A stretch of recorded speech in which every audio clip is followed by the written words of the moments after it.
Halo, Assalamualaikum warahmatullahi wabarakatuh. Selamat pagi, siang, sore, malam, teman-teman semua. Apa kabar nih? Semoga di situasi pandemi ini, teman-teman tetap diberi kesehatan dan tetap semangat belajar ya.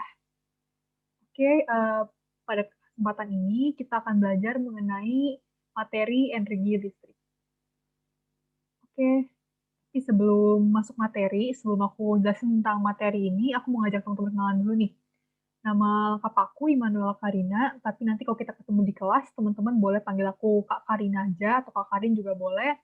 Ini aku kasih nomor WA, nomor kontak aku, nomor WA dan nomor lain. Kalau teman-teman misalnya mau ngobrol-ngobrol, atau mau kenalan lebih lanjut, atau mau nanya soal nih, kalau ada materi yang nggak paham, boleh banget ya hubungin aku lewat kontak ini. Oke, kita masuk materi ya sekarang. Nah, kalau kita bahas tentang energi listrik, ada beberapa istilah nih yang harus kita kenal. Istilahnya itu ada muatan listrik, lalu ada istilah tentang arus listrik, beda potensial, dan potensial kutub. Ini kata-kata positifnya, kebaikan aja ya. Potensial tuh dimiliki oleh semua titik ya, bukan cuma kutub positif aja. Oke, ini teman-teman bisa lihat nih, baca-baca dulu sebentar, boleh pause. Nanti kita akan bahas lebih lanjut nih.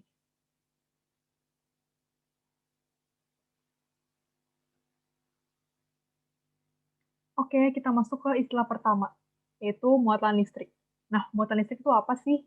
Muatan listrik itu sebenarnya adalah sifat dasar yang dimiliki oleh suatu partikel. Sifatnya itu bisa positif, bisa negatif, atau netral. Cara bedain sifatnya tuh kayak gimana sih, Kak? Atau, iya, bedanya tuh apa sih? Nah, kalau membedakan muatan positif dan negatif nih, netral kita abaikan dulu aja, itu lihat dari jumlah elektron. Elektron itu adalah bagian dari atom. Kalian belum belajar, mungkin kita perkenalan aja bagian dari atom yang muatannya itu negatif.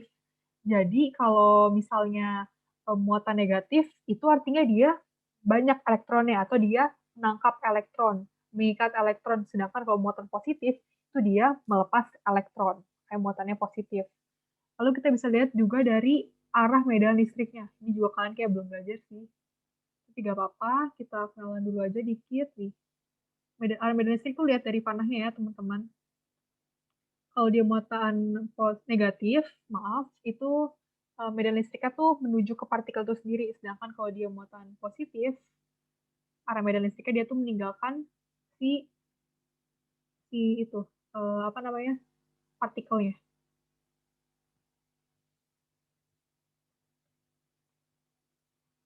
Oke, lanjut.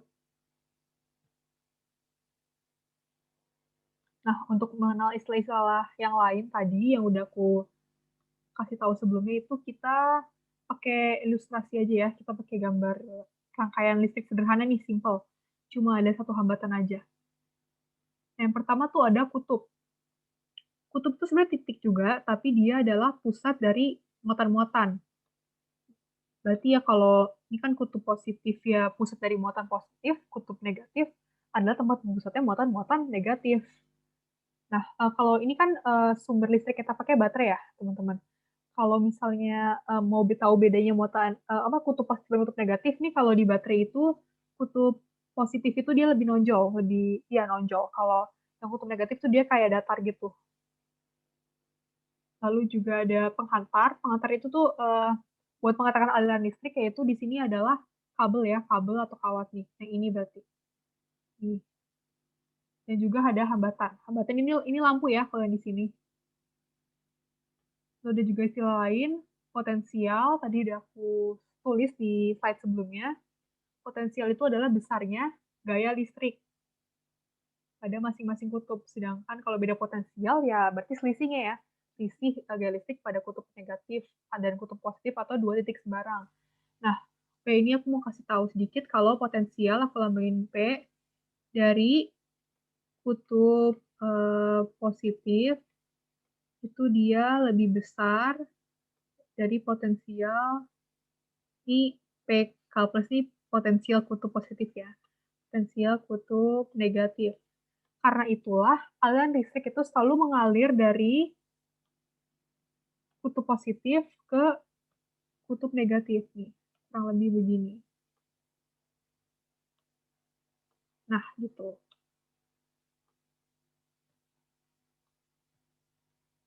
Oke, lanjut ya.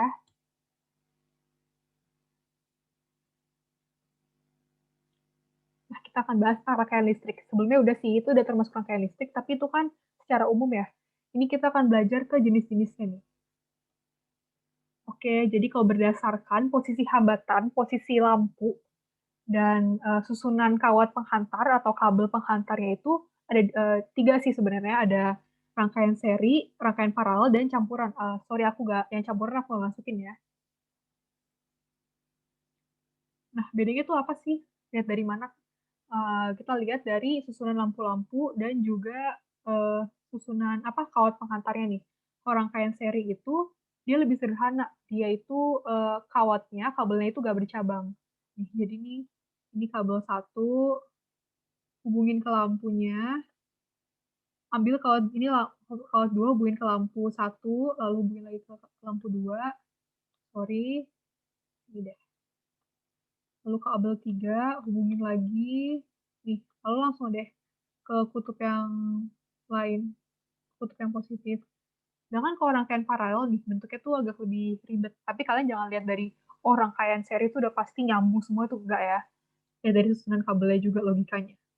Ini kutub positif, kabel satu, oh ya ini ke saklar dulu, lalu ujung satu lagi, ini kabel dua ya, kabel dua dikaitin, terus ambil kabel tiga, ini hubungin. Nah, ini percabangannya nih yang maksud nih. Ya berarti kalau rangkaian campuran ya berarti gabungan ke seri dan paralel. Nanti deh, kapan-kapan aku tunjukin ya bentuknya kayak gimana. Atau teman-teman bisa cari juga di internet.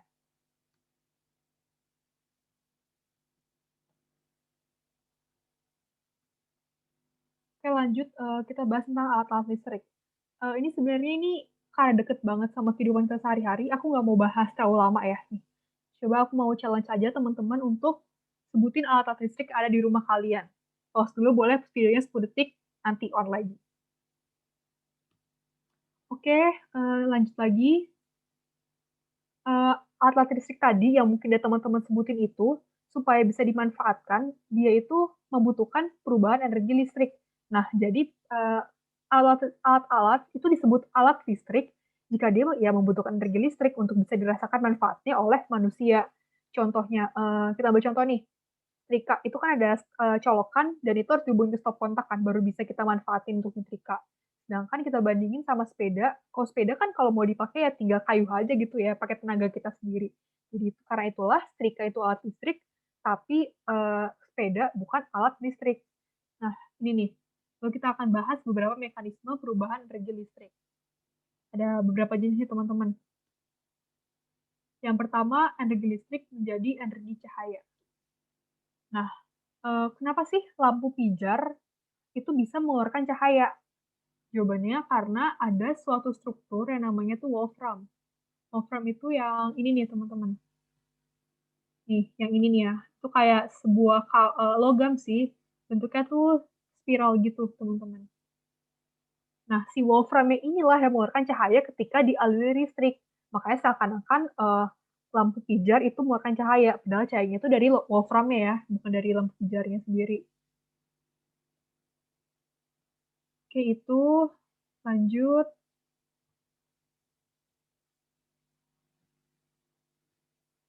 Nah, yang kedua, bentuk perubahan energi yang kedua adalah energi listrik menjadi energi gerak. Nah, pertanyaannya, kenapa kipas angin bisa berputar?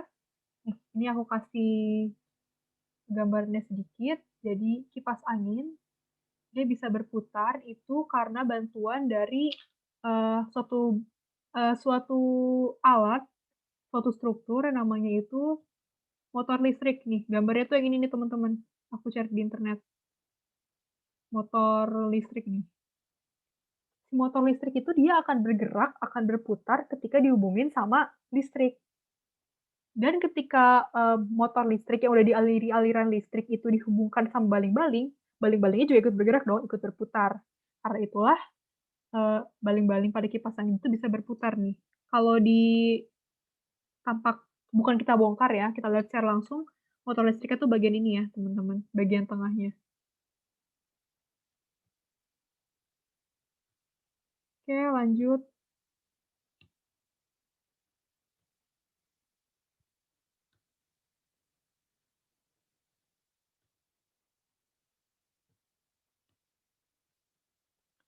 Yang terakhir untuk, perubahan energi listrik itu adalah perubahan energi listrik menjadi energi panas.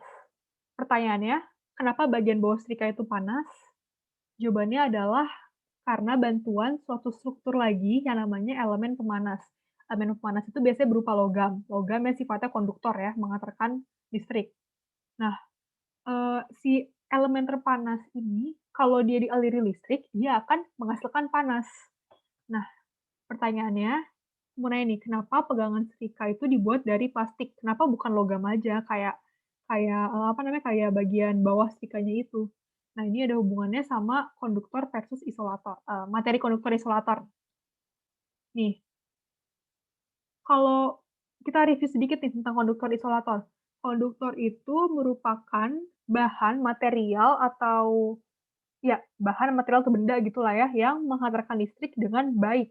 Contohnya ya ada logam, itu bisa banyak ya logam, bisa besi, tembaga, aluminium, dan juga air. Air juga ya. Makanya itu kamu mungkin sering dibilang tuh kalau misalnya mau nyolokin sesuatu, itu tangan nggak boleh basah, tangan dan kaki nggak boleh basah. Kenapa? Karena ya tadi kan air itu pengantar listrik yang baik. Kalau kamu misalnya tangan kamu basah atau colokannya basah kamu tancapin langsung ke stok kontak, itu kamu bisa kesetrum. Makanya jangan sampai lakuin ya teman-teman. Terus, isolator, kalau isolator kebalikannya nih, dia bisa mengantarkan listrik, bukannya nggak bisa sama sekali, tapi komponennya itu kurang baik, lambat. Nah, contohnya tuh ada plastik, kertas, dan karet. Oke, balik lagi, ke pertanyaan tadi, kenapa pegangan serikat tuh dibuat dari listrik? Maaf, dari plastik, ya karena kalau bagian bawah serikat tuh kan panas, terbuat dari logam nih, dan berarti karena logam itu penghantar panas, kalau kita megang logam yang dialiri secara langsung, itu tangan kita bisa kebakar dong. Nah, karena itulah bagian yang terkena langsung dengan tangan kita, yaitu gagang, bagian ini nggak boleh dibuat dari logam dong, harus dibuat dari bahan yang sifatnya isolator, yang ketika tangan kita pegang itu aman, tangan kita nggak akan kebakar. Itulah gagang setrika dibuat dari plastik ya, dibuat dari benda yang isolator. Oke, lanjut.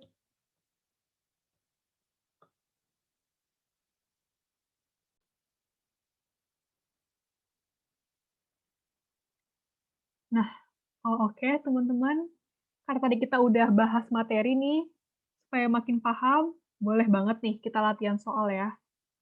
Oke, perintahnya cocokkanlah pasangan alat-alat listrik nih yang di sebelah sebelah kiri ya, dengan bentuk perubahan energinya. Dia tuh energi listrik diubah jadi energi apa. Boleh pause dulu video ini, coba jawab sendiri, nanti baru, nyalain lagi videonya, baru buat tahu jawabannya. Oke, kita bahas ya. Ini yang pertama ini apa nih, radio ya. Radio itu, dia mengeluarkan suara-suara, kadang mengeluarkan lagu, mengeluarkan, buat mendengarkan musik. Jadi itu karena itulah radio merupakan, bentuk perubahan energi listrik menjadi energi bunyi. Oke, yang kedua, ini oven ya. Oven tuh fungsinya buat apa sih? Buat manggang ya. Karena kalau buat manggang, ya harus, adonannya harus ditaruh di bawah suhu yang panas dong. Karena itulah oven merupakan perubahan energi listrik menjadi energi panas. Nah, yang terakhir, televisi.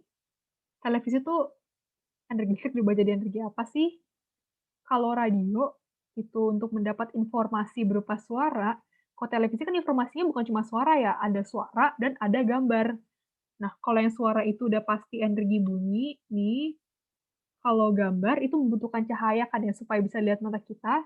Karena itulah, televisi juga merupakan perubahan energi listrik menjadi energi cahaya. Jadi ada 2 ya jawabannya.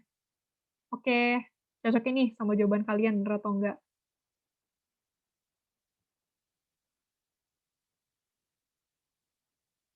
Oke.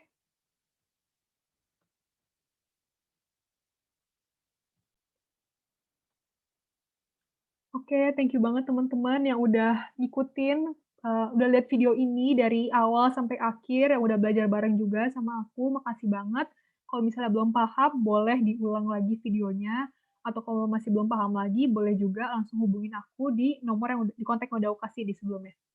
Thank you banget teman-teman, terima kasih, stay healthy dan tetap semangat belajar ya. Makasih teman-teman.